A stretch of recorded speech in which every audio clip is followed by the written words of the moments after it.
talking about going back in the distant past, there's a lot of music in this, Yes. there's a lot of choreography in this.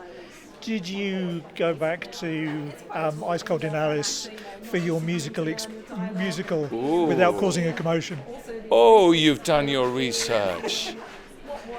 Do you know? Yeah, well, do you know, I was really excited because I used to be a musician a long time ago, and I was really excited to be doing some music. And then when I actually got on set and I worked with Daniel, the genius is Daniel, he was not interested in sort of having something beautiful sounding and clear, at least for me.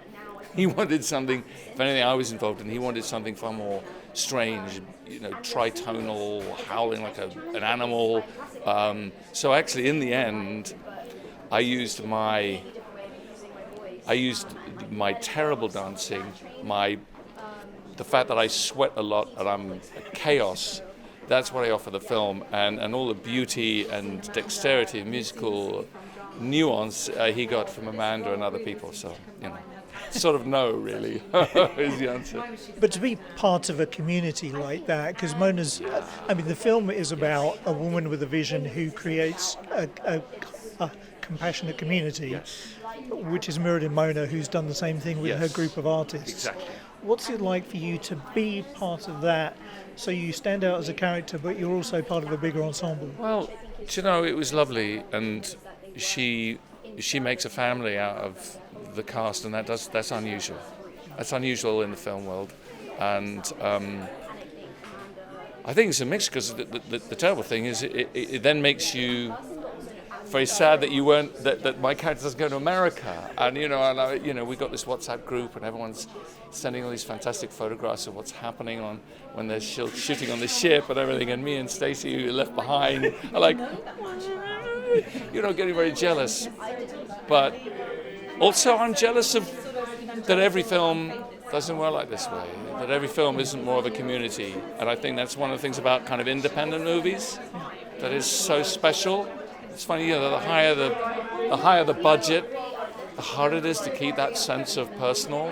But Mona and Brady do that, and I suspect that however high their budget is, they're never going to lose that because they bring that with them as leaders and people and artists, and it's really special to have a community. In your words. Because as an actor, you've been on numerous film sets across the years, and you must be aware of the kind of pressures of budget and locations. So what kind of testament is it to the job Mona's done that she can keep that family feel whilst keeping it all under budget across the different locations with the amazing costumes as well? Do you know, it's just, it's remarkable. I mean, she and Ann Lee share a lot of character traits, I think the first thing is self-belief and a sense of purpose. And I think, human beings, doesn't matter who you are, if you're around someone who has a really strong sense of purpose and stronger than you have, you'll follow them. And she does.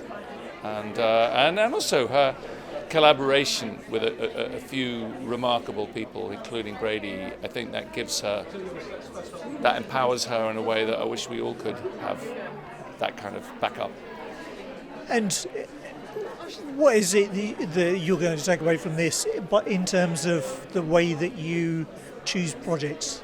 Because you can't leave this experience. You could probably wish that every film was something like this, but are you going to take away that kind of thing? I think it's reminded me that kind of independent movies, and even if it's not technically the spirit of an independent movie, is always more enjoyable, more personal, richer. And if there is a choice, and for actors, to be honest, you don't always get that choice because you're at the end of the line usually in terms of choices being made. But if everyone gives me that choice, I'd take that every time.